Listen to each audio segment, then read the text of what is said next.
वला उस्ताद कश्ती मदद कुन मदद कुन मदद कुन या मुईनुद्दीन चिश्ती क़ादरी यमनारे या गौसे आज़म वी ज़नम दमज़ शेख अहमद रज़ा खां क़ुत्ब आलम वी ज़नम बलगल उला बिकमालिही कशफ़त तुजा बिजमालिही हसनत जमीउ खिसालिही सल्लु अलैहि व आलिही। करूँ तेरे नाम पे जाँ फिदा न बस एक जाँ दो जहाँ फिदा दो जहाँ से भी नहीं जी भरा करूँ क्या करोड़ों जहाँ नहीं। जिसको अपने नबी से जितनी मोहब्बत का दावा हो कोशिश ये करें कि उतनी ही आवाज़ के साथ रसूल और आले रसूल की बारगाह में दुरूद व सलाम की डालियाँ निछावर कर लें। पढ़ें बावाज़ बुलंद अल्लाहुम्मा सल्ली अला सय्यदिना व शफीइना व नबीना व मौलाना मुहम्मदिन मअदिनिल जुदी वल करम व आलिहि व अस्हाबिहि व बारिक व सल्लिम सलातन व सलामन अलैका या रसूलल्लाह सल्लल्लाहु तआला अलैहि वसल्लम। अज़ीज़ान गिरामी, मुझसे पहले आपने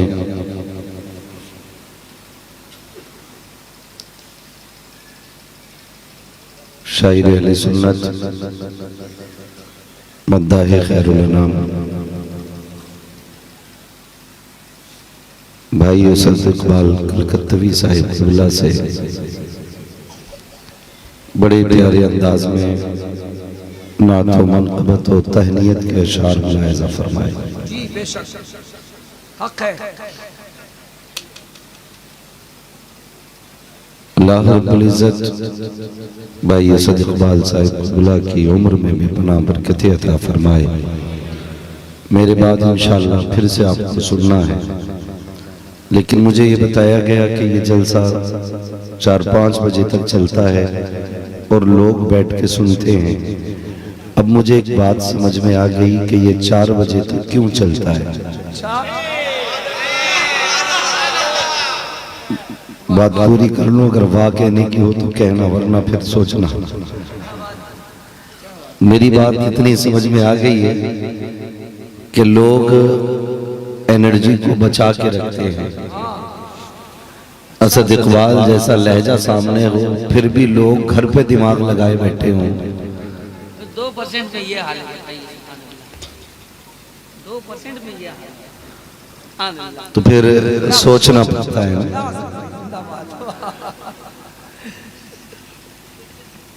आप भले ही जलसा 3 बजे या 2 बजे मुकम्मल कर लिया करें, मगर सुना करें उसूल के मुताबिक।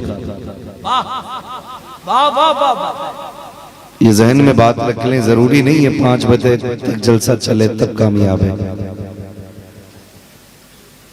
जलसा भले 2 बजे तक चले, लेकिन जलसे का मयार अपनी जगह पर बाकी रहना चाहिए। अगर 1:30 भी बज रहा हो तो लगना चाहिए जैसे जलसा शुरू हो रहा है। ये रंग रहना चाहिए। आप नहीं जानते हो, आपके बीच में सिर्फ अपने नहीं बैठे, यहां पर आए भी आए हुए जो सिर्फ ये देखने आए हैं इस कौम में कितनी जिंदगी बाकी है। क्योंकि अब से 20 साल पहले इस कौम का हाल ये था, अगर हुजूर का नाम आता था तो तड़प जाती थी ये कौम। आज पूरा कलाम पढ़ दिया जाता है, लोग क्या कहेंगे जाके ये कौम मुर्दा हो चुकी है। पूरी नात पढ़ दी गई, किसी को शूर तक नहीं हुआ था। कम से कम इतनी बेदारी लेके बैठो कि लिखने वाला अगर लिखे तो मजबूर होके लिखे। सबको छेड़ लेना, हुजूर के गुलामों को नहीं छेड़ना है। वाह वाह। अगर वो उनके नाम पे खाली इतनी बेदारी दिखाते हैं तो उनकी शान पे कितनी बेदारी दिखा सकते हैं। समझ गए ना मेरी बात जो मैंने आपसे कहनी है। अभी आपको भाई असद इकबाल साहब को भी सुनना है। और नदीम भी सो रहे क्या आएंगे? आप वो फिर आएंगे, नदीमुल मुल्क वो फिर तशरीफ लाएंगे। हाँ, उनकी भी आपको नाते पाक की है। अशार सुनने हैं उनसे भी, और असद भाई को भी सुनना है। और वो साथ सईद भी करीब से करीब तर होती जा रही है जिस घड़ी में मुजाहिद मिल्लत का नवासा आएगा। वाह वाह वाह, बेशक। कुछ लोग तो मेरे मुंह को ऐसे देख रहे हैं जैसे किसी अफ्रीका से आएंगे। ये भाई आपकी उड़ीसा की शान है, अल्हम्दुलिल्लाह। हाँ आपकी उड़ीसा की शान है हुजूर हबीब मिल्लत। उड़ीसा के सुन्नियों की जान है हबीब मिल्लत। बेशक, वाह फिर वाह। आप ऐसे मुंह बना के क्यों देख रहे हैं जैसे कि आपको टैक्स देना पड़ेगा। मैं कभी कभी मेरा मूड आता है स्टेज पे से भी उठा के फेंक दूं सुले कुल्ली मौलवियों को। बात आला हजरत की होती हो, मुंह ऐसा लटकाए रहते हैं जैसे भेली, गुड़ का जो वो ढेला आता है उसकी तरह मुंह लटकाए रहते हैं। अरे ऐसे खुराफातियों को मिंबर पे आने की, मैं तो समझता हूँ कि ऐसे लोग कहीं मिंबर पे नहीं होने चाहिए। यहाँ मिंबर पे वो बैठे जो मसलक का मजबूत आदमी होना चाहिए। क्या कहने, जिंदाबाद। इसलिए कि ये नाना की चौपाल का तख्त नहीं है, ये मदीने वाले की मिदहत का मिंबर है। और इस मिंबर पे वही बैठेगा जिसका इमाम अहमद रजा के साथ खुद भी ये नजरिया होगा, कौन देता है देने को मुंह चाहिए, देने वाला है सच्चा हमारा नबी। सुभान अल्लाह। नारे तकबीर, नारे रिसालत, मसलके आला हजरत, सबसे आला वो आला हमारा नबी, सबसे आला वो आला हमारा, सबसे बाला वो वाला हमारा, सबसे बाला वो वाला, हमारा, अपने मौला का प्यारा, हमारा, अपने मौला का प्यारा, हमारा, दोनों आलम का दूल्हा, हमारा, दोनों आलम का दूल्हा। सलामत असद भाई, हाँ। मुफ्ती साहब जिंदाबाद। रंग में आज आपकी समझ में बात आई? अब भी नहीं आई ना?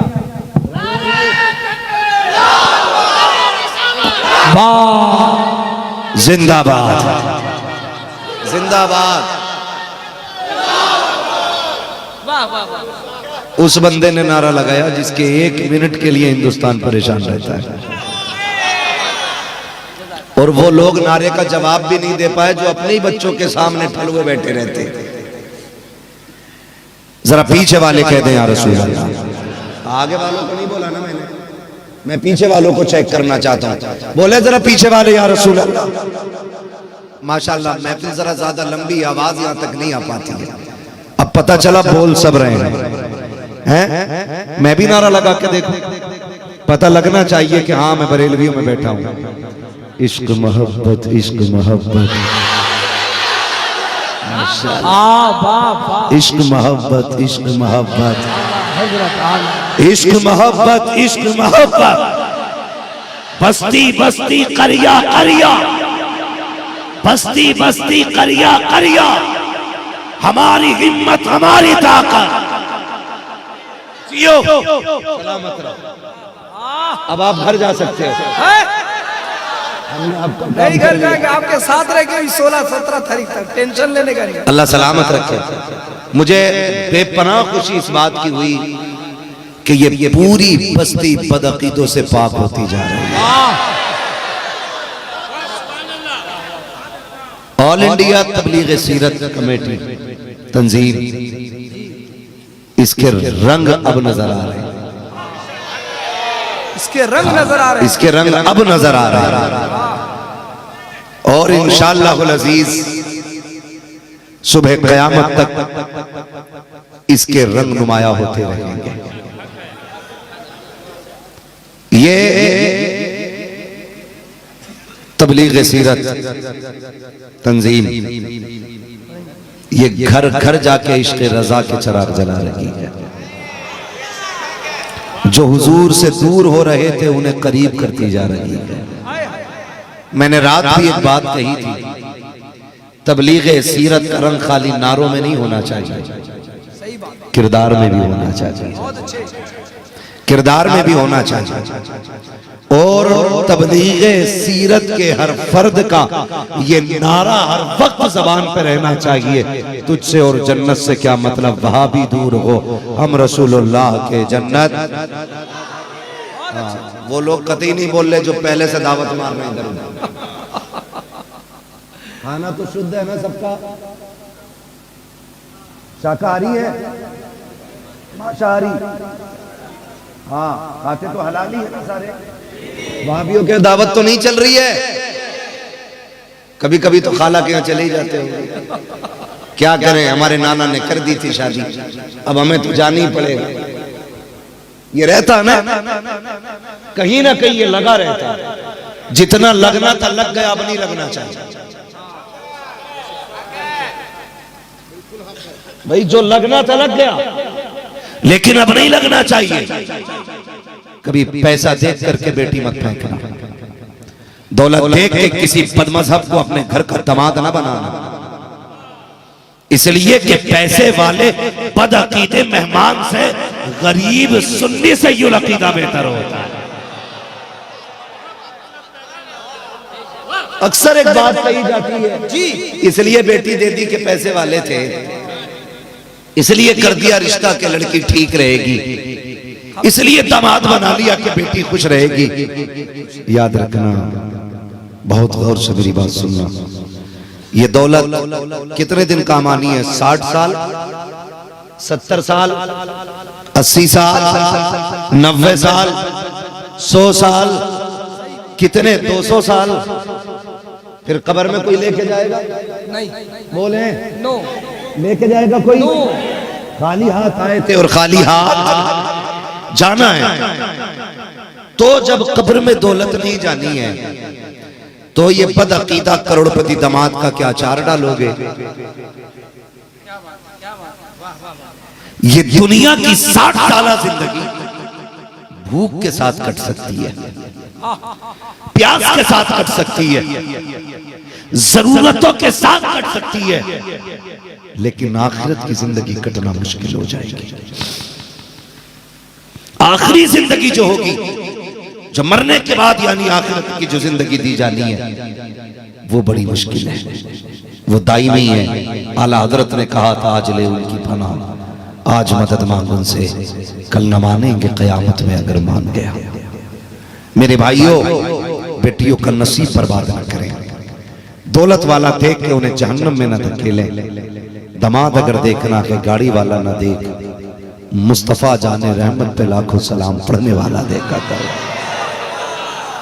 हुजूर की बारगाह में सलाम पढ़ने वाला दामाद तलाश करो। नुकसानात तो बहुत सारे हैं, अगर बयान किए जाए तो फिर बड़ी लंबी फहरिस्त बनेगी नुकसानात की, लेकिन मैं कुछ बताना चाहता हूँ। इतनी याद रखना मेरी बात कि खुदा का शुक्र है उसने मुझे और आपको बरेलवी बनाया है।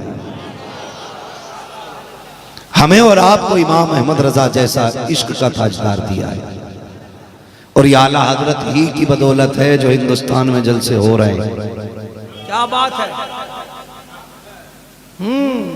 जो उनकी औलादों से नफरत करते हैं, मैं उनको एक सबक देना चाहता हूं। स्टेज कितना ही बड़ा सजा ले, जितना चाहे बड़ा इश्तिहार बनवा ले, लेकिन जब तह में जाएगा पता चलेगा ये जलसा बरेली वालों की वजह से हो रहा है। मैं बात बड़ी कह गया हूं, अगर आप समझ गए हो तो। बिल्कुल, ये जलसा बरेली वालों ही की वजह से हो रहा है। हमें फख्र है कि हमारा मरकज बरेली शरीफ है, और सुन्नियों का शेर हमारे कायदे मिल्लत हुजूर अरशद मियां साहिब क़िबला। खुदा की कसम, आप चेहरा देखेंगे इंशाअल्लाह। 21 तारीख में 21 फरवरी में तशरीफ ला रहे हैं ना, चेहरा देखना।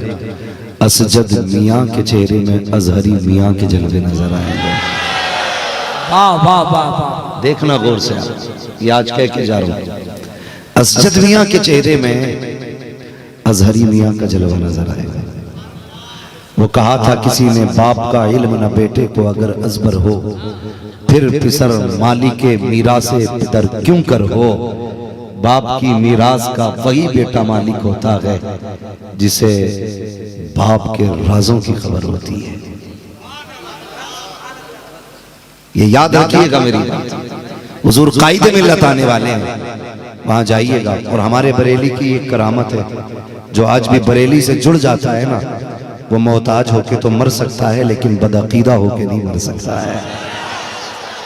सच, बदअकीदा होके नहीं मर सकता है। वरना मेरा चैलेंज है यार, इमाम अहमद रजा ने काम किया है सुन्नियत का। बेशुमार वली है हिंदुस्तान में, वारिस पाक भी है, साबिर पाक भी है, मखदूम पाक भी है, मोइनुद्दीन अजमेरी भी है, दाता अली अजमेरी भी है, साबिर पाक भी है, कितने सारे दुनिया के अंदर वली हैं। मगर खुदा की कसम वहाबियों को चिढ़ सिर्फ आला हज़रत से। उसकी वजह यह है कि इनके चेहरों का नकाब सिर्फ बरेली के अहमद रजा ने उठाया है, यही वजह है। भाई पूरी दुनिया रोड पे गुजर के जा रही है, लेकिन मुझे चिढ़ उससे होगी ना जो मुझे लात मार के जाएगा। बोलो सही, जो मुझे लात मारेगा ना उसी से तो मुझे चिढ़ होगी, बाकी से मुझे क्या मतलब है। तो इमाम अहमद रजा खान फाजिल बरेलवी से चिढ़ की वजह यह है, इन्होंने एक एक फिरके का नकाब पलट के बताया कि ये हदीसें लेके आएगा, होशियार रखना, ये कहेगा कि हम अहले हदीस हैं, इनसे बच के रहना, ये कहेंगे हम सुन्नत वाले हैं, इनसे भी बच के रहना, ये कहेंगे हम सीरत वाले हैं, इनसे भी बच के रहना। इमाम अहमद रजा ने सबके चेहरों के नकाब पलट के बताया, अगर जन्नत में जाना चाहते हो तो इन छोटी छोटी जमातों के चक्कर में ना पड़ना, अगर जन्नत में जाना है अबू बकर सिद्दीक का दामन थाम लेना, जन्नती हो जाओगे। लाजवाब लाजवाब, नारे तकबीर, नारे रिसालत, अज़मते सहाबा, फैज़ाने औलिया इकराम। और खुदा का शुक्र है हम बरेली वाले सहाबा के तरीके पे हैं, हम बरेली वाले सहाबा के तरीके पे हैं। कैसे? ये जो 24 नंबर ही है ना, लंबे कुर्ते वाली कौम, पजामा हाथ से छोटा पहनने वाली कौम, हाँ, ये कौम ये कहती है माज़ अल्लाह नबी किसी को कुछ नहीं दे सकते। और इन्होंने अपनी किताब में लिखा माज़ अल्लाह जिसका नाम मोहम्मद या अली हो वो किसी चीज का मालिक व मुख्तार नहीं है। सुन रहे मेरी बात? ये बातें याद कर लीजिए। इन्होंने अपनी किताब में लिखा जिसका नाम मोहम्मद या अली हो वो किसी चीज का मालिक व मुख्तार नहीं है। ये इनकी किताबें कहती हैं। सहाबा का अकीदा क्या है? सहाबा का अकीदा ये है, अगर गरीबी आती तो हुजूर से वो रिस्क लेने जाया करते थे, औलाद नहीं होती तो हुजूर से बच्चे लेने जाते और हुजूर देते। आला हजरत ने कहा मंगतों का हाथ उठते ही दाता की देन थी, दूरी कबूल और अर्ज में बस हाथ भर की है। मांगेंगे मांगे जाएंगे, मुंह मांगी पाएंगे, सरकार में ना लागे ना हाजत अगर की है। इनका नजरिया अपना ये है कि नबी के चाहने से कुछ नहीं होता, और बरेली वालों का नजरिया ये है कि जो हुजूर चाह लेते हैं वो हो जाया करता है, जो हुजूर चाह लेते हैं वो जोर से वो हो जाया करता है। इनका नजरिया ये है नबी को इल्म गैब नहीं मालूम। लेकिन अबू बकर सिद्दीक हुजूर की चौखट पे आए, या रसूल अल्लाह ऐलान नबुव्वत किया? कहा हाँ। का जो नबी होता है वो गैब जानता है। ये किसने कहा? अबू बकर सिद्दीक रज़ी अल्लाह तआला अन्हु, खलीफे बिला फस्ल। आप कहते हैं या रसूल अल्लाह जो नबी होता है वो गैब जानता है, अगर आप नबी हैं तो आप भी गैब जानते होंगे। मेरे नबी ने दलील भी दी, सबूत भी दिया। फरमाया अबू बकर गैब के लिए वो काफी नहीं था जो राहिब ने तुझे बताया था, जो रागिब ने तुझे बताया था। मेरा कहने का मतलब यह है अबू बकर सिद्दीक का अकीदा यह है कि नबी गैब जानते हैं। ये कहते हैं नबी को पीठ के पीछे की खबर नहीं है। अब बताओ तो सही, इनका नजरिया यह है कि नबी को पीठ के पीछे की खबर नहीं, और सहाबा का नजरिया यह है कि नबी गैब जानते हैं। जहां कोई नहीं देख सकता वहां तक मुस्तफा देखते हैं। तो आला हजरत बोले और कोई गैब क्या, तुमसे निगाहों भला जब ना खुदा की छुपा तुम पे करोड़ों दो। लाजवाब, नारे तकबीर, नारे रिसालत, इल्मे गैबे मुस्तफा। अब तुम बताओ अकीदा हमारा सच्चा या वहाबियों का सच्चा है? इसलिए कि हमारा अकीदा हुजूर के सहाबा के अकीदे की मानिंद है। हमने ये 150 साल पुराने मुल्लों से अकीदा नहीं खरीदा। हमारा अकीदा तो 1400 साल अबू बकर सिद्दीक वाला अकीदा है। फारूक आजम वाला अकीदा। हम हुजूर को वैसे मानते हैं जैसे मानना चाहिए, और तुम हुजूर को बड़े भाई की तरह मानते हो, गांव के चौधरी की तरह मानते हो। हम हुजूर को ऐसा मानते हैं, लमियाती नजीर कफी नजरीन मिसले तो नशद पैदा जाना, जगराज को ताज तो रे सरसो है तुझको शहे तो सरा जाना। हम हुजूर को ऐसा मानते हैं, वो कमाल हुस्ने हुजूर है कि गुमान नफ्से जहां रखी, ये कि फूल खार से दूर है, ये वो शम्मा है कि धुआं है। हम ऐसा मानते हैं, हम ऐसा मानते हैं, हम हुजूर को ऐसा मानते हैं। और जिसका ऐसा अकीदा ना हो, चल भाई निकल, समझ गए? मुसाफिर चलेगा उससे, एक आध बार दावत, चलते फिरते कभी चाय मार दी, प्यास लगी तो कहीं पानी पी लिया लेके। बोलो, पीछे वाले क्यों नहीं बोल रहे?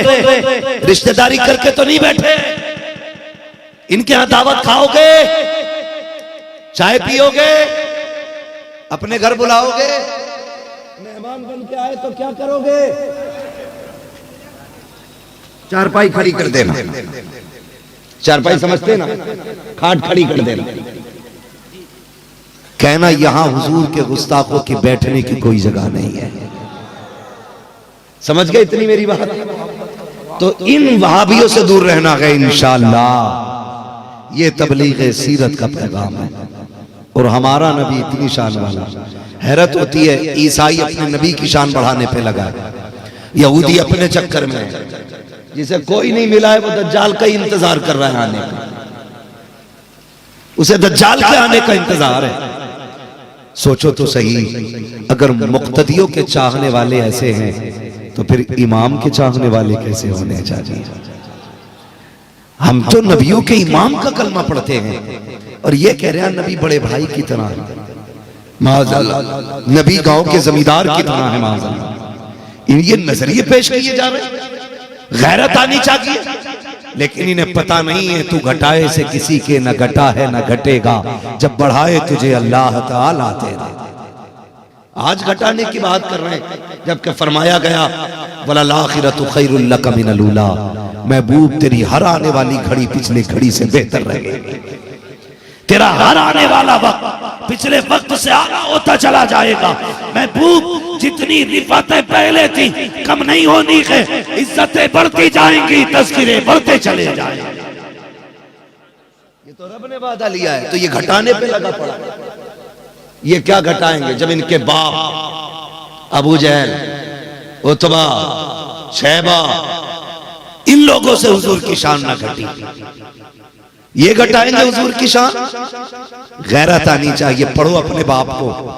आज हमारी मस्जिदों में सलाम हो जाए पेटों में दर्द होता है, जी ये कौन सा तरीका, खड़े होकर सलाम करते हैं? क्यों कब्रिस्तान जाते हो तो सलाम करते हो कि नहीं? क्या कहते हो? अस्सलाम वालेकुम या अहल कुबूर। हाँ, कुम कहते हो ना वहां भी, अस्सलामु अलैकुम या, वहां भी कुम आता है ना। और हमने अगर कह दिया मुस्तफा जाने रहमत पे लाखों सलाम, शमे बज़्मे हिदायत पे लाखों सलाम, तो पेट में दर्द क्यों हो रहा भाई? बताओ। जब जब जब जब कब्र वालों को, उम्मतियों को सलाम की इजाजत है, तो मदीने वाले ताजदार को सलाम की इजाजत क्यों नहीं है? अच्छा, कब्रिस्तान जाते हो तो लेट के सलाम पढ़ते हो कि बैठ के खड़े खड़े मार दो? बोलो। अच्छा, कभी पूछा इन मौलवियों से जाकर कि सारी अकल पजामा छोटा करने में ही लगा दी? ये भी बता दो कि कब्रिस्तान में खड़े होकर सलाम किया जाता है या बैठ के किया जाता है? तो ये क्या जवाब देंगे जिनकी अकलें पजामे से छोटी हैं? सुने, अगर कब्रिस्तान वालों को खड़े होकर सलाम किया जाता है तो मदीने वाले को भी खड़े होकर सलाम किया। नारे तकबीर, नारे रिसालत, फैज़ाने आला हजरत, इश्क मोहब्बत, इश्क मोहब्बत। सरकार हुजूर मुजाहिदे मिल्लत अल्लामा मुफ्ती हम्मास क़िबला मुरादाबादी। टेंशन तो नहीं हो रही किसी की? थोड़ा सा ऑपरेशन और कर लूं, समझ में बातें आ रही हैं? हाँ, मेरी बात ज़हन में भी रहनी चाहिए। खड़े होकर सलाम क्यों पढ़ते हो? मुझे बात याद आ गई तो बता दूं। मौला अली के बेटे हैं इमाम हुसैन, इमाम हुसैन के बेटे हैं इमाम ज़ैनुल आबिदीन, और इमाम ज़ैनुल आबिदीन के बेटे हैं इमाम बाकिर। बाकिर का माना आता है बाल की खाल निकालने वाला। इमाम बाकिर इमाम ज़ैनुल आबिदीन के बेटे, उनकी बारगाह में एक शख्स आया। बहुत गौर से सुनिएगा, इंशाअल्लाह लास्ट में ऐसा ऑपरेशन होगा कि आज के बाद ये बीमारी पैदा ही नहीं होगी। उनके पास एक शख्स आया, कहता हुजूर एक सवाल है। कहा क्या? कि मेरे पास चंद बाल हैं, चंद बाल, उनमें से ये पता लगाना है कि इसमें कितने बाल हुजूर के हैं और कितने नहीं हैं। क्या ये पता चल जाएगा? सवाल मुश्किल था ना भाई। 8-10 लोगों के बाल काट के एक जगह रखो और फिर मिला के कहो कि मेरे हिस्से, मेरे बाल निकालो, उसमें से नहीं निकाल पाएंगे। ठीक है जी, बाल अगर एक जैसे हो नहीं निकलेंगे। सवाल मुश्किल था लेकिन साइल जानता था। जो सवाल कहीं हल नहीं होता वो अली की चौखट पे हल हो जाता है। वाह वाह वाह वाह। जो सवाल कहीं हल नहीं होता वो अली के बेटे हल कर देते। इसलिए इमाम बाकिर के पास आया। हुजूर पता चल जाएगा? फरमाया हाँ, कल ले आना, कल बता देंगे इसमें कितने बाल हमारे नाना के हैं और कितने बाल हमारे नाना के नहीं हैं। अगले दिन वो बाल बंदा लेके आया। आपने फरमाया कितने बाल हैं? कहा हुजूर ये 7 बाल हैं। आपने कहा सारे बाल निकालो और डब्बी के ऊपर रख दो। इमाम बाकिर ने सारे बाल डब्बी के ऊपर रखवाए और उसके बाद कहने लगे अब सारे लोग खड़े हो जाएं। सारे लोग खड़े हो जाएं। एक एक बात मैं इसलिए आहिस्ता समझा रहा हूं। फिर फरमाया अब सारे लोग खड़े हो जाएं। तो जितने बारगाह में लोग थे खड़े हो गए। सरकार अब क्या करना है? का दिल लगाओ मुस्तफा की चौखट से, आंखें बंद करो और मेरे नाना पे सलाम पढ़ना शुरू कर दो। जब सलाम पढ़ा जाने लगा, अल्लाह अकबर सलाम हो रहा है, मुस्तफा पे दुरूद और सलाम पढ़ा जा रहा है। तारीख गवाह है जैसे सलाम होता रहा, वो जो बाल पड़े हुए थे उसमें के 3 बाल उठे और उठने के बाद सीधे खड़े हो गए और चूमने लग जाते हैं और बाकी के 4 बाल पड़े रह जाते हैं। आपने 3 बालों को पकड़ा, होठों से लगा के चूम लिया, आंखों पे रखा, कहा ले ये 3 बाल मेरे नाना के हैं और ये 4 बाल लगी हैं। साहिल ने कहा ये कैसे पता चला? ये 3 नाना के हैं और ये 4 नकी हैं। कहा तूने नकी देखा? जो सलाम सुन करके खड़ा हो गया था वो नाना का है, जो पड़ा रह गया वो नाना का नहीं होगा। वाह लाजवाब, नारे तकबीर।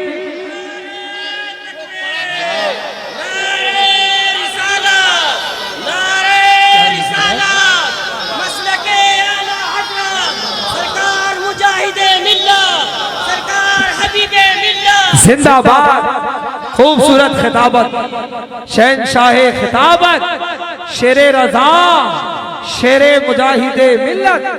वाह मुफ्ती साहब जिंदाबाद जिंदाबाद। में बात आ गई बिल्कुल। सलाम कैसे पढ़ोगे? जोर से कैसे पढ़ोगे?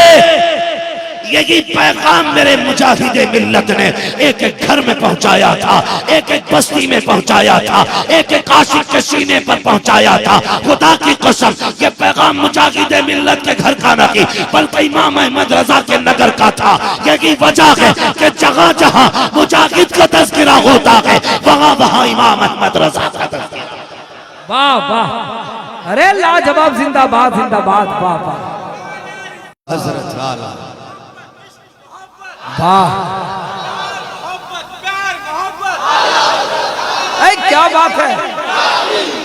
और एक बात बताओ मुझे, हर शख्स की पहचान उसके बाप से होती है। हाँ, हर शख्स का तज़किरा जब होता है, या तो ये कहा जाता है ये फला का बाप है, या फिर ये कहा जाता है ये फला का बेटा है। लेकिन मुकद्दर पे कुर्बान जाओ धामनगर वालों के, इनकी पहचान सिर्फ बाप से नहीं होती है, इनकी पहचान तो दीन रसूल पाक से हो गई है। ये हुजूर की दीन की पहचान, ये दीन इनकी पहचान बन गया। यही तो वजह है।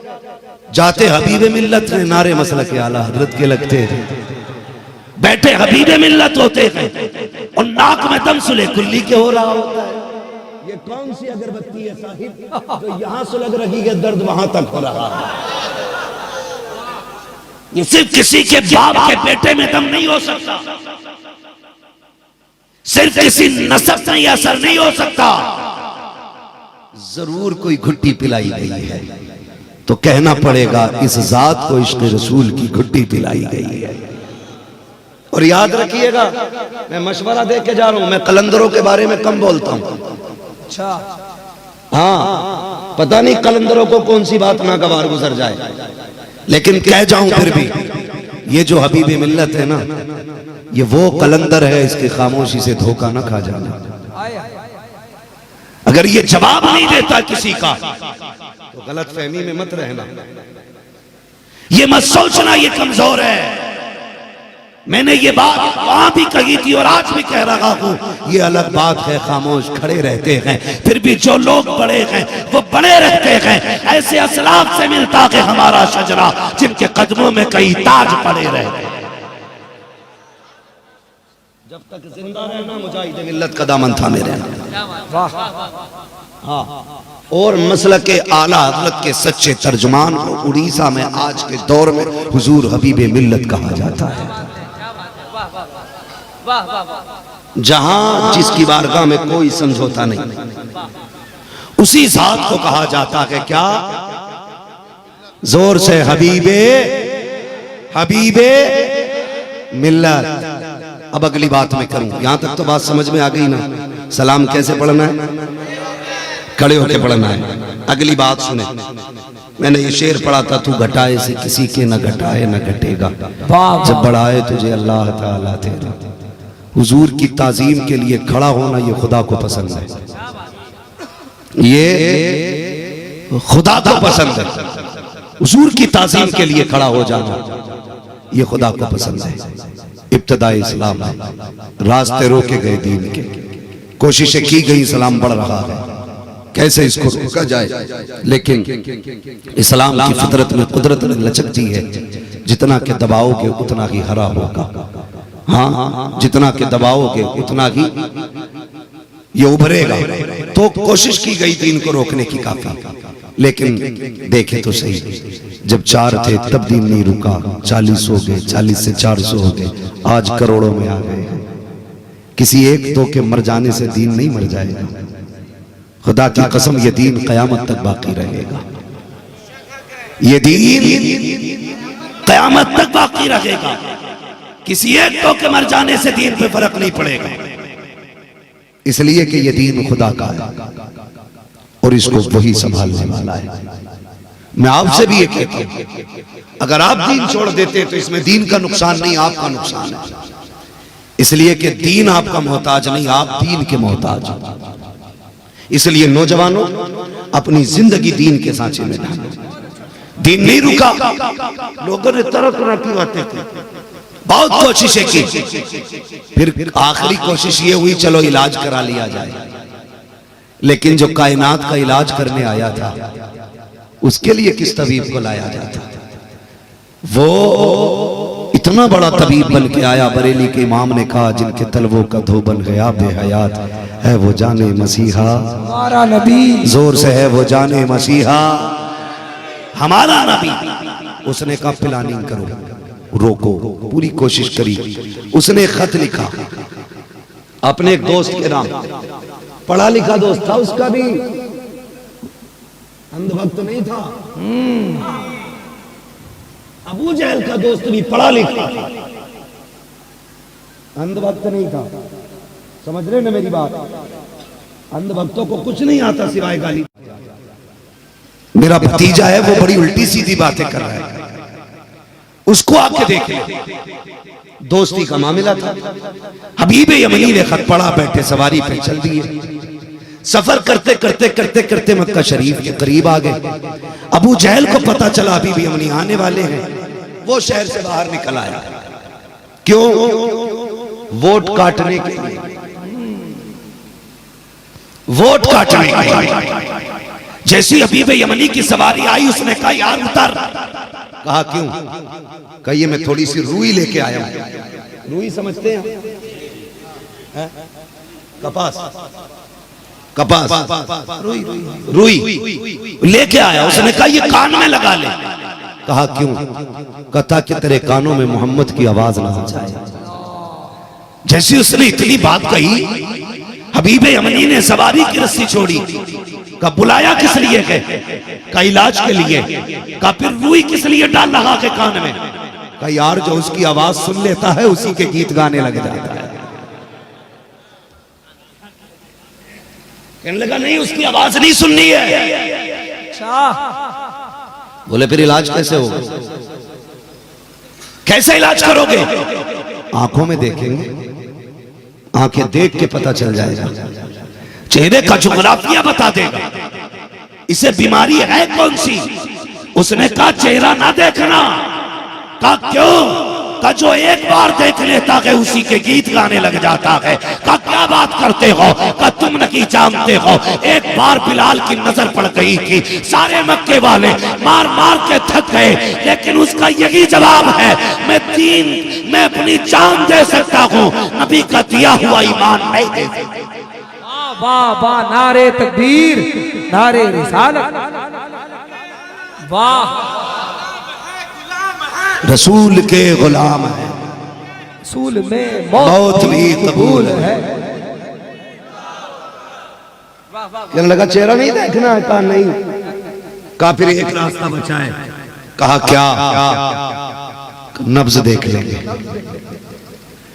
कलाई पकड़ेंगे, पता चल जाएगा क्या बीमारी है। उसने कहा तूने पक्का काम मरवाने का कर दिया। कहा क्या हुआ? चेहरा नहीं देखेंगे, बात नहीं करेंगे, अब नब्ज तो देख लें। हाथ की बात ना कर यार। कहा क्यों? कहा तू नहीं जानता, मैं मुट्ठी में कंकर लेके गया था, हाथ मेरा था, कंकर मेरी थी, कब्जा मेरा था, लेकिन जब मैंने बात छेड़ी ना तो वो पत्थर भी उसी की बातें कर रहे थे, वो पत्थर भी उसी की बातें कर रहे थे। का बात अब कलाई पकड़ने की नहीं है। हबीब यमनी ने कहा अब तो कुछ हो ही नहीं सकता, ना मैं बात कर सकता हूँ, ना मैं हाथ पकड़ सकता हूँ, ना मैं उसे देख सकता हूँ। आपने निकाली रुई कानों की, फेंक के कहने लगे ये इलाज कर अपना, हम चले अपने वतन। उसने कहा यार रुक तो जा, यहाँ तक आया है देख के चला जा। कहा मेरी शर्त है, अपने तरीके से इलाज करूंगा। कहा चल तो सही। हबीब यमनी मक्का में आए हैं। अबू जहल ने खबर भेजी है मोहम्मद इब्ने अब्दुल्ला मेरे घर आ जाइए, आपसे कुछ बात करनी है। मेरे नबी को खबर मिल गई, आका करीम ने कहा मंजूर है, हम आ जाएंगे। लेकिन जब जाने की बात कही है, मक्के में बातें होने लगी। नबी दुश्मन के घर जा रहे हैं, वो जो रात में मारने की प्लानिंग करता है ये उसके घर जा रहे हैं। मेरे नबी का दिल थोड़ा सा मायूस हो गया।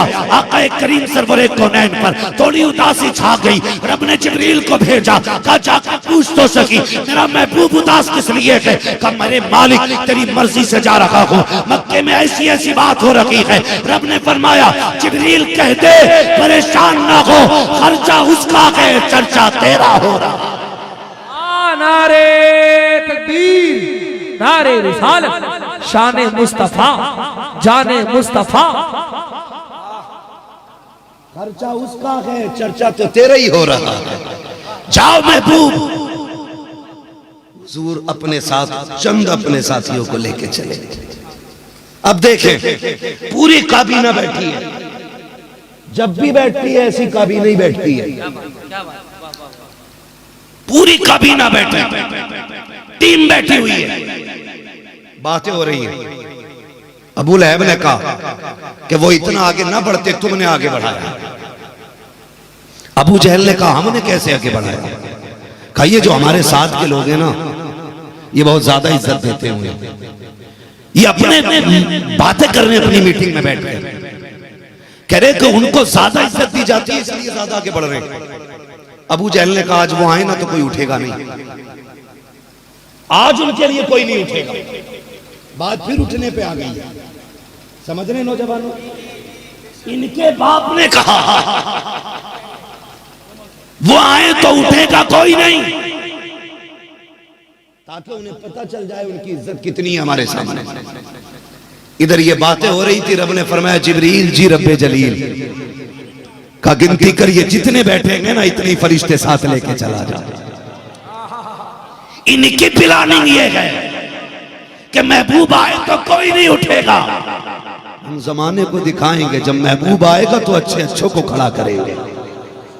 जाओ एक एक फरिश्ता लेके जाओ, सबके पीछे खड़ा कर, और जिब्रील तू खड़ा हो जा अबू जहल के पीछे और हुक्म दे दे जो ना उठे उसका कान पकड़ के सीधा उठा देना है, जो ना उठे उसका कान पकड़ के उठा देना है। अल्लाह अकबर। जानते हो जैसी मेरे नबी तशरीफ लाए, आका करीम अंदर आए, जिब्रील को देखा, मुस्तफा मुस्कुरा देते हैं। आपने कदम आगे बढ़ाया, एक ने दूसरे को कौनी मारी, दूसरे ने तीसरे को कौनी मारी। यार उठना नहीं है, देखो वो आ गए हैं, उठना नहीं है, आ गए हैं। नबी ने मुस्कुराते मुस्कुराते जैसी पहला कदम अंदर रखा, इतने की जिब्रील ने अबू जहल का कान पकड़ा और सीधा उठा के खड़ा कर दिया। जब अबू जहल खड़ा तो उतबा भी खड़ा, शैबा भी खड़ा, सारे के सारे खड़े हो गए। नबी आए, शान से बैठे, उसके बाद इशारा किया, जिब्रील ने कान छोड़े अबू जहल के, धड़ाम से नीचे गिरा। फिर उतबा शैबा सारे गिर गए, कोनी मार के कहने लगे ओ यार तू क्यों उठ गया था, तू क्यों उठ गया था? उसने कहा प्रधान उठे थे इसलिए हम उठ गए थे, इतना सुनना था। हबीब यमनी कहने लगे पता चल गया है ये झूठे का चेहरा नहीं है, सच्चे का चेहरा। लाजवाब नारे तकबीर। झूठे का चेहरा नहीं, सच्चे का चेहरा। या रसूल अल्लाह लब्बैक लब्बैक लब्बैक या रसूल अल्लाह, लब्बैक लब्बैक लब्बैक या रसूल अल्लाह। वाह वाह। हबीब यमनी कहने लगे यार अब इलाज की जरूरत ही नहीं। कहा क्यों? पता चल गया ये झूठे का चेहरा नहीं हो सकता, ये तो सच्चे का चेहरा है। तुमने खूब प्लानिंग की, उठना नहीं है, लेकिन तुम फिर भी खड़े हो गए। कहने लगे यार हमारे लिए थोड़ा सा काम तो कर जा, ऐसा काम कर दे जिससे हम मुतमईन हो जाएं। हुजूर आके बैठे, फरमाने लगे क्यों बुलाया है, क्यों बुलाया है? वमा यंतिकु अनिल हवा इन हुवा इल्ला वह्युन यूहा। मेरा महबूब अपनी मर्जी से कुछ बोलता ही नहीं है, जबान उसकी होती है, बयान हमारा होता है। महबूब की वो करशदार आवाज जैसी निकली गर्दनें झुक गई सबकी। जो प्लानिंग किए बैठे थे भीगी बिल्ली हो गई, कोई नहीं बोला। अभी बेयमनी आगे बढ़े। महबूब ये तो पता लग गया कि अब आपकी बीमारी तो कोई आपको है नहीं, लेकिन इसका यह कहना है कि आप कहते हो अल्लाह के नबी हो। मेरे नबी ने फरमाया बेशक। उसने ये कहा, अभी बेयमनी कहने लगे कि जो नबी होता है, जो नबी होता है वो अपने साथ मुझसे लेकर के आता है। अगर आप नबी हैं तो एक सवाल मैं करूंगा, उसका जवाब आपको देना है। और एक सवाल जो मेरे मन के अंदर है ना, वो सवाल भी आप बताएंगे, जवाब भी आप बताएंगे। क्या बात है? कितनी खुली खुली बातें, फिर भी गैब ना मानते लोग। कितने बड़े बेवकूफ हैं। सारी कोशिश पजामे पे ही कर डाली, थोड़ी अकीदे पे कर लेते, सारा मसला पजामे पे। खुली हुई बात हबीब यमनी कह रहे, जो दिल में है वो भी आप बताओ और उस सवाल का जवाब भी आप दोगे। किसने कहा ये? हबीब यमनी ने। मेरे नबी ने ये नहीं कहा मैं नहीं जानता, फरमाया मंजूर है। पहला सवाल तो करो। मंजूर है। उसने कहा अच्छा चलिए पहला सवाल, जादू सिर्फ जमीन पे चलता है, आसमान पे नहीं चलता। अगर आप नबी हैं ना तो चांद के 2 टुकड़े करके दिखाइए। वाह वाह वाह वाह, जिंदाबाद जिंदाबाद। दोपहर का है, चांद नहीं था अभी, सूरज था। हबीब यमनी कहते हैं कि आप चांद के 2 टुकड़े कर सकते हैं। मेरे नबी ने फरमाया देर किस बात की। सारे लोग अपनी अपनी जगह पर खड़े हो जाइए, हुजूर नवाज से इसके बाद ये बात मुकम्मल होगी इंशाअल्लाह। हाँ इंशाअल्लाह। नारे तकबीर, सजा के बोल रहे हैं। नारे रिसालत, फैजान आला हजरत।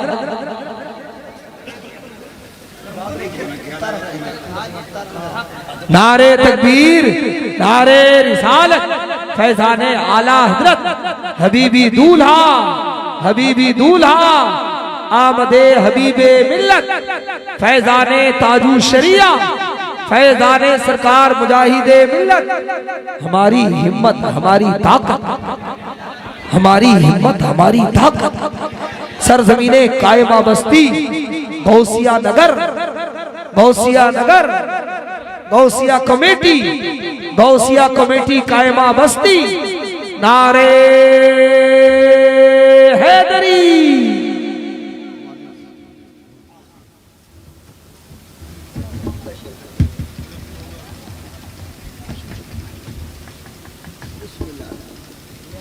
माशाल्लाह बैठ जाइए, जो जहां अपनी अपनी जगह बैठ जाइए, बैठ जाइए।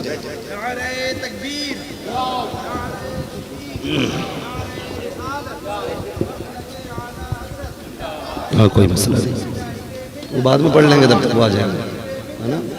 कौन आराम कर रहा है? नदीम। अच्छा अल्लामा साहब, ठीक है। माशाल्लाह माथे की निगाहों से देख रहे हैं आप, हुजूर नवासे मुजाहिद मिल्लत की आमद हो चुकी है। हजरत के चेहरे की ज़ियारत करते रहे और मेरी थोड़ी सी गुफ्तगू रह गई है, मैं इजाजत पूरी कर लूं। चलें आगे, कह दे जरा या रसूल अल्लाह। बात कहाँ चल रही थी? बात गैब पे चल रही थी, पावर पे चल रही थी। ये कहते माज़अल्लाह नबी कुछ नहीं दे सकते, कुछ नहीं कर सकते। हबीब यमनी ने क्या कहा? या रसूल अल्लाह अगर आप नबी हैं, अगर आप नबी हैं तो नबी वो होता है जिसकी आसमानों पे भी चला करती है, जिसकी आसमानों पे भी चला करती है। अगर आप नबी हैं तो चांद के 2 टुकड़े कर दे। मेरे नबी ने फरमाया देर किस बात की है? दोपहर था, हुजूर उठे चलने लगे। अबू जहल ने पीछे से हबीब यमनी का दामन खींचा, किधर जा रहा है? कि चांद के 2 टुकड़े देखने। कहा यार मत जा। कहा क्यों? कि इतना तो मैं भी जानता हूं, जो ये कह देता है वो कर देता है, जो ये कह देता है वो कर देता है, इतना मुझे भी पता है। अगर इसने कह दिया है तो करके भी दिखाएगा। हुजूर आए, ऊंची जगह पे खड़े हुए, टीले पे। आपने यूं इशारा किया, जो सूरज था वो छुपा। दूसरा इशारा किया, चांद उसकी जगह आया। मुड़ के देखा हबीब की तरफ, करे टुकड़े, आंखों में आंसू आ गए। कहने लगे जो दिन को रात बना सकता है वो चांद के 2 टुकड़े आसानी से कर सकता है। फिर हुजूर ने उंगली का इशारा किया, आधा इधर आधा उधर। फरमाया हबीब यार एक बात और बता, इसे जोड़ना है या कयामत तक के लिए ऐसे ही छोड़ देना है? इसे जोड़ना है या कयामत तक के लिए ऐसे ही छोड़ देना है? हबीब यमनी ने कहा महबूब इसे चांद को फिर से दुरुस्त कर दीजिए। महबूब ने इशारा किया, चांद फिर से आके जुड़ जाता है। हबीब कदमों पे गिर जाते हैं, कहते महबूब मेरा एक सवाल का जवाब मिल गया है, दूसरा बाकी है। मान तो पहले ही गया था, लेकिन जो मेरा दूसरा सवाल था, सवाल भी आपको करना है, जवाब भी आपको देना है। आका फरमाइए। मेरे नबी फरमाते हैं, सुनो हबीब तुम्हारे दिल के अंदर एक ख्याल है, रब ने तुम्हें एक बेटी जिंदगी अता की है, जो अपाकिज है, चल नहीं सकती है, बोल नहीं सकती है, देख नहीं सकती है, एक जिंदा लाश है। तुम ये चाहते हो अल्लाह उसको शिफा अता फरमा दे। इतना सुनना था कदमों पे गिर जाते हैं। महबूब का कलमा पढ़ करके हुजूर की बारगाह में कुछ दिन रुके, फिर जब जाने लगे वतन पहुंचे हैं, अपने अपने दरवाजे पे गए हैं, दस्तक दी है। अंदर से वो बेटी जो बोल नहीं सकती थी कहती अब्बा ठहरिए अभी आ रही हूं। जो चल नहीं सकती थी उसने चल के दरवाजा खोला। जैसी हबीब यमनी की चौखट खोली है, सामने बेटी को खड़ा पाया। आप कहते बेटी बता तो सकी, जब मैं गया था तू एक जिंदा लाश थी, आज तेरे अंदर ये कैसी कुव्वत आ गई?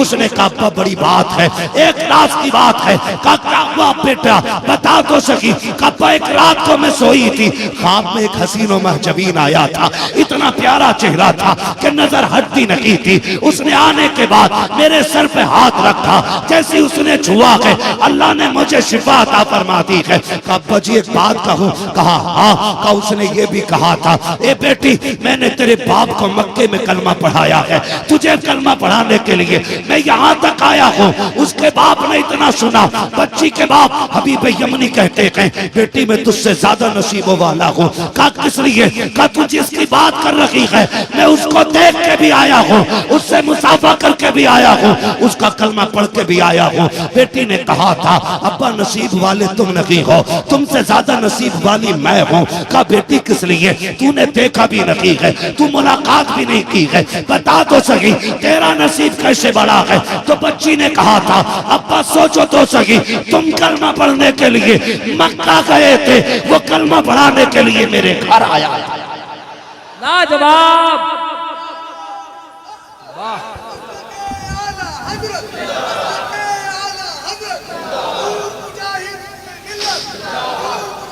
वाह वाह वाह वाह वाह या जाने रसूल मुस्तफा, जाने मुस्तफा, अजमते मुस्तफा। क्या कहना? वाह। हुजूर जानते भी हैं, हुजूर बांटते भी हैं। जब इस शिफा पे नजर बरेली के इमाम की पड़ी तभी तो उन्होंने कहा था जिनके तलवों का धोबन है अब हयात है वो जाने मसीहा, है वो जाने मसीहा। हाँ यही तबलीग सीरत का मिशन है, यही मसलक के आला हजरत है। एक एक फर्द को तबलीग सीरत में जुड़ना चाहिए। हर शख्स अपने आप को तबलीग सीरत का लंबरदार समझे। मेरी तो ये कोशिश रहती है खाली तबलीग सीरत का नारा न लगाएं। काश कयामत में हुजूर पूछे बता तबलीग सीरत में था क्या करके आया? कोई कह दे आका मेरे पास रिस्क की फरावानी थी, मैंने गरीब बहन से निकाह करके उसके घर में इज्जत बख्शी थी, मैंने गरीब बेटी को अपने घर की दौलत बनाया था। ये तबलीग सीरत है। और याद रखिए तबलीग सीरत का अहम पैगाम यही है कि तुम्हें देख के लोग ये कह दें मुस्तफा का गुलाम जा रहा है।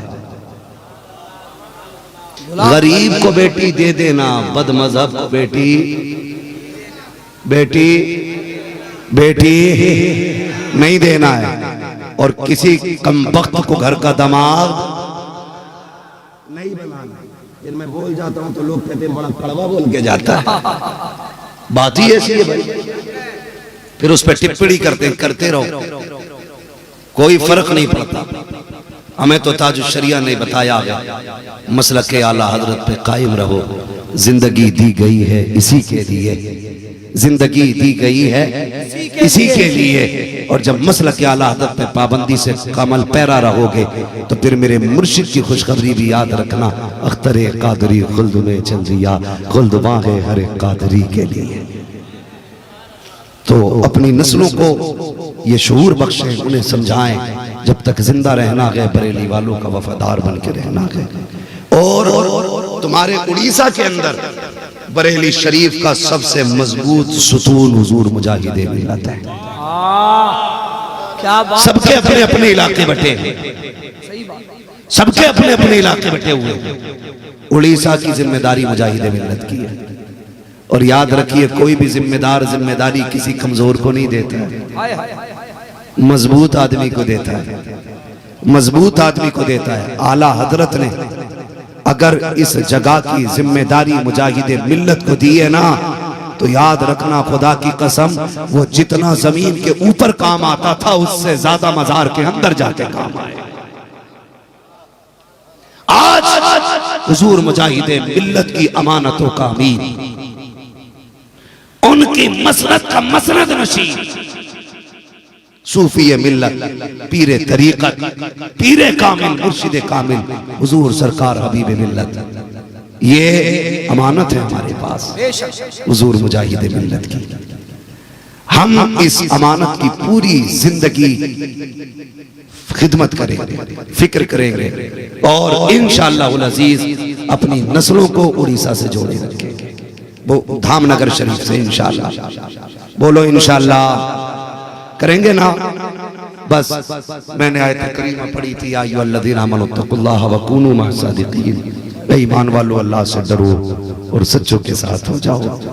ठीक है, अल्लाह से डरने का मतलब यह है कि जो उसने अहकाम हमें दिए हैं उन पे अमल करें, जिससे उसने मना किया है उससे बचे रहें, और जब नेकियां कर लें तो फिर अल्लाह वालों के दामन से वाबस्ता रहें ताकि शैतान हमारी नेकियों को चुरा ना सके। समझ गए नौजवान?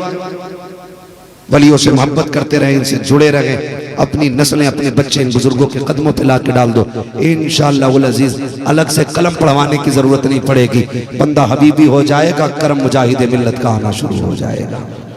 मौला करीम हमारी नस्लों को मसलक आला हजरत पर अमल गामज़न रहने की तौफीक अता फरमाए, और हम सबको मसलक आला हजरत के तमाम उसूल और क़वानीन पर अमल करने की तौफीक अता फरमाए।